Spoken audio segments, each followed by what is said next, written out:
थारैनो दिनै आखाइ खबनांगोन जोङो साबास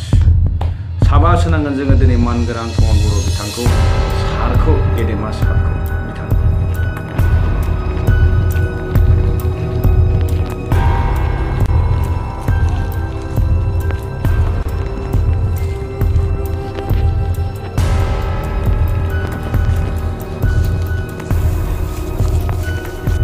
आंनि पलिटिकल केरियारनि जितु सिमां बेयो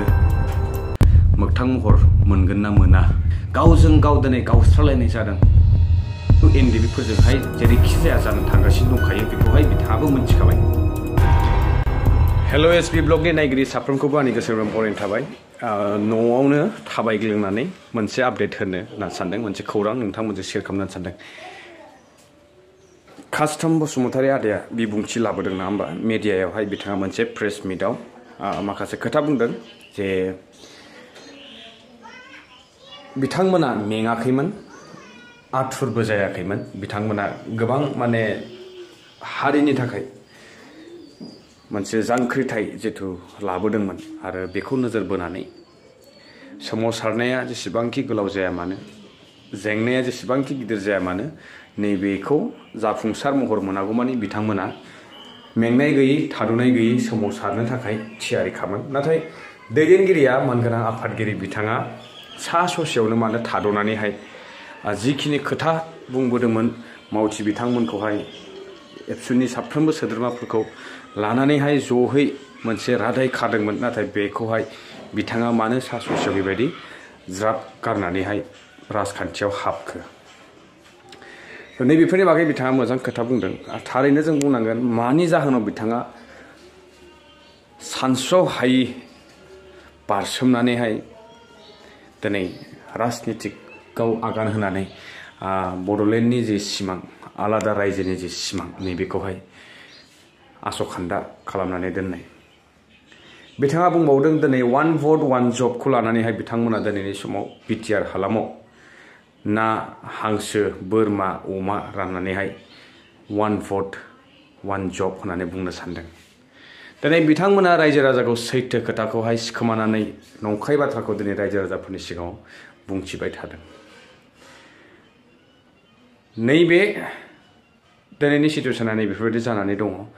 आरो कास्टम बसुमतारी आदाया मा बुंनाय बेखौ गोबाङानो नुबाय आरो अब्लाबो नैबे ससेखौ नोंथांमोननो मा बुंनायमोन थारैनो सच्चे नोंथांमोननो दिन्थिना लागोन बेनि उनाव माखासे खोथाखौ सावरायनो थांगासिनो दं वान भट वान जबनि मिनिङानो गावसोरनावबा दाउ बिदै रानबाय सोरनावबा हांसो फिसा रानबाय सोरनावबा बयलार फिसा रानबाय बेनो बिसिनि वान भट वान जबनि प्रमद बर'आ थिक मिसन लाबोना टटेलि फ्लपसो जादों दा बिनि नामाव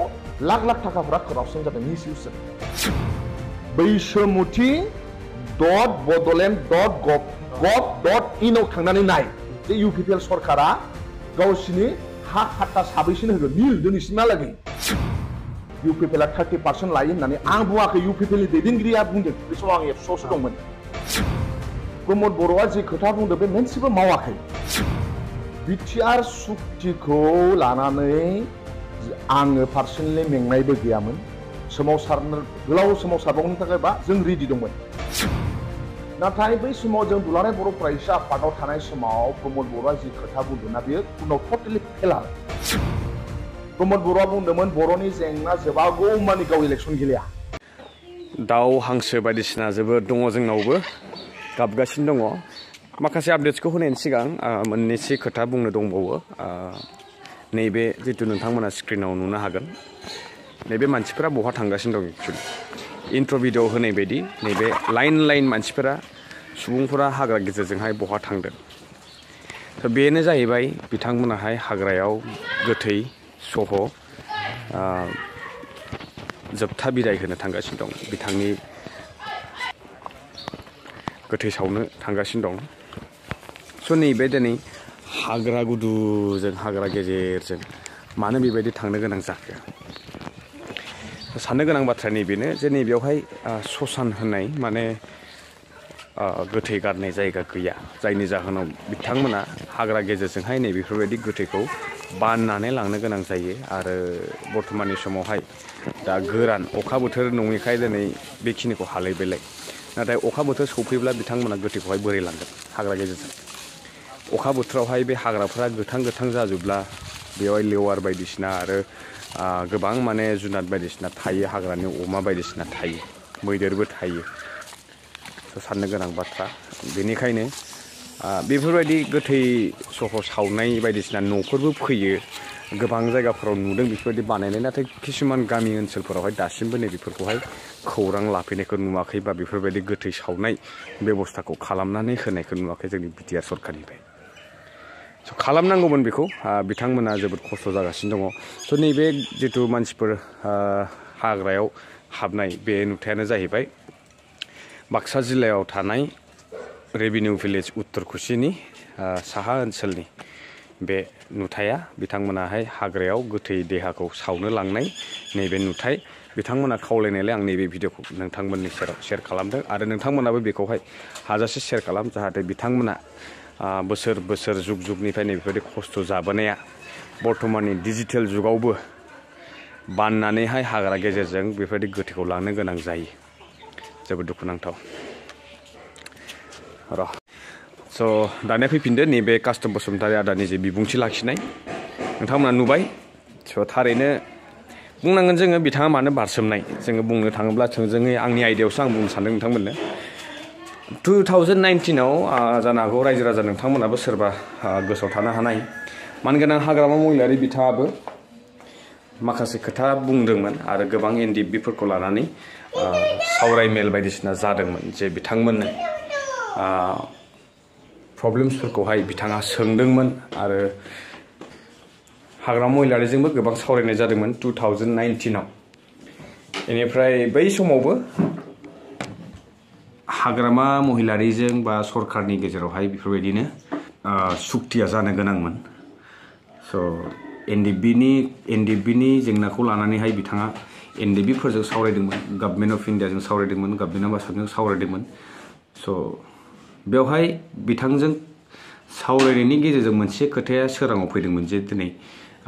फिन खनसे सुक्तिया जाफिनखासिगोन होननानै 2019आव लकडाउननि सिगां सिगां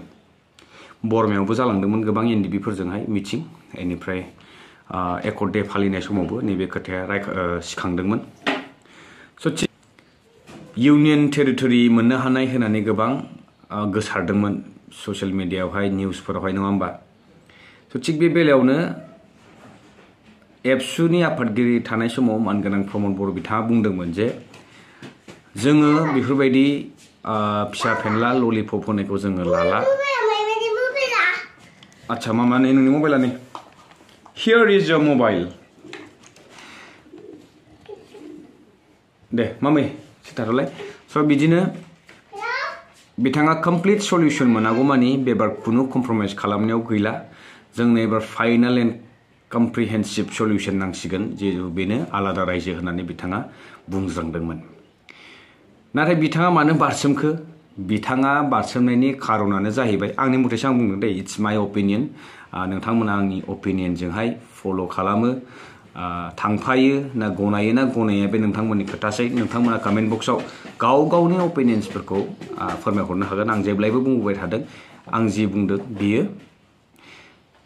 आंनि फारसे बुंनाय अपिनियन आं साननाय बा बेफोरबायदि जादोंमोन नामा होननानै मोनसे आं आन्दाज खालामनानै बुंनाय औ हासुनो ओंखारलायबायनोलै फिसाजोआ बहा दंमोनलाय आच्छा स' बिथाङा मानो बारसोमखो नङा होमबा फाइनाल एन्ड कमप्रिहेन्सिभ जिहेतु बिथाङा सल्युसन जायागौ मानि बायदिसिना बिदि फिसा फेनला ललिपपफोरखौहाय आं एबारनिफ्राय कनसिडार खालामा स' बेवहाय हाग्रामा महिलारि बिथांखौहाय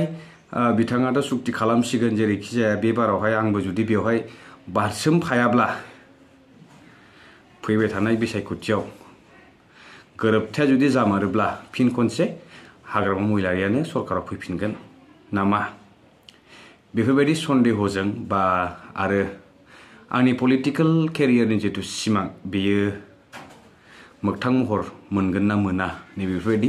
हयथ' जानो हानाय बेनि थाखायनो बिथाङा सा ससेयावनो उपेन्द्रनाथ ब्रह्म मानगोनां बड'फा उपेन्द्रनाथ ब्रह्मनि मुं लायै लायै बिथांनि थिननाय बायदि बिथांनि दैथायनाय दिन्थिनाय लामा मथे जोङो हान्थिलांबाय थागोन होननाय सासे व्यक्तिया आसखान्दा रायजो राजाफोरनि सिमांखौहाय बेफोरबायदि मानो गेजेराव गारनो गोनां जाखो होनब्ला साननो गोनां नंगौना नङा रायजो राजा नोंथांमोन बिथाङा हाग्रामाखौहाय बिटिआर सुक्तिनि थाखाय बा अन्य जिखुनु सुक्ति जानो थांगासिनो दङ होननायखौ मिथिखानानै बिथाङा बेवहाय हाग्रामाया बारसोमनायनि सिगां आंबो बेवहाय जेरैखि जाया बारसोमफानांसिगोन सुक्तिया जिहेतु एनडिबिफोरजोंहाय जेरैखि जाया जानो थांगासिनो दंखायो बेखौहाय बिथाङाबो मिथिखाबाय बिनिखायनो बिथाङा बेवहाय गावनि बाहागोआ बहा थागोन बहा थाया नैबेखौ नोजोर बोनानै बिथाङाबो बिटिआर मुंनि जितु मोनसे पेकेज बेवहाय बिथाङा बारसोमफाबाय आरो फिसा फैदों नंगौ एनडिबिफोरनि गोबां सेक्रिफाइसनि उनावहाय नैबे गोरोबथाया जोङो फुल्लि होननांगोन एनडिबिफोरनि थाखायसो जादों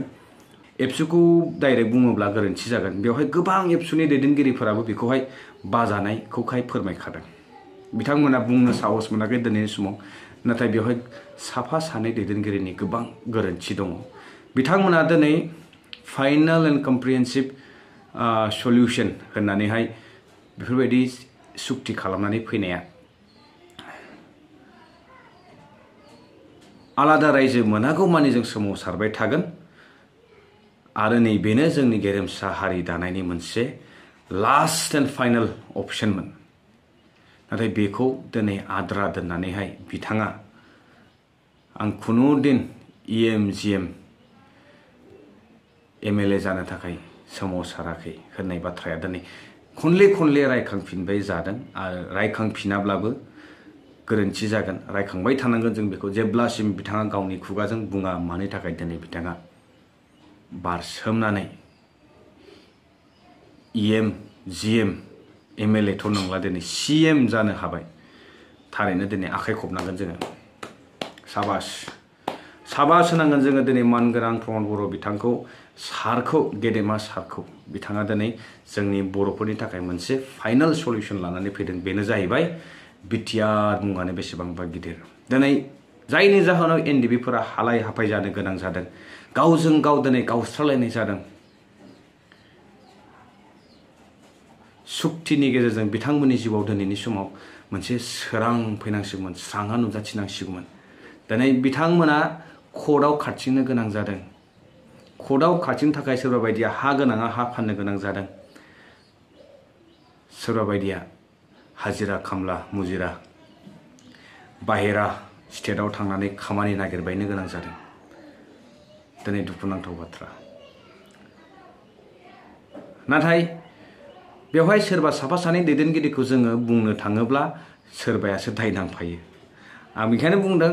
साफा सानै दैदेनगिरि माहारियारि आफादनि नैबे सानैसो व्यक्तिफोरनि गोरोन्थिनि जाहोनाव दिनै जोङो भुगिनो गोनां जादों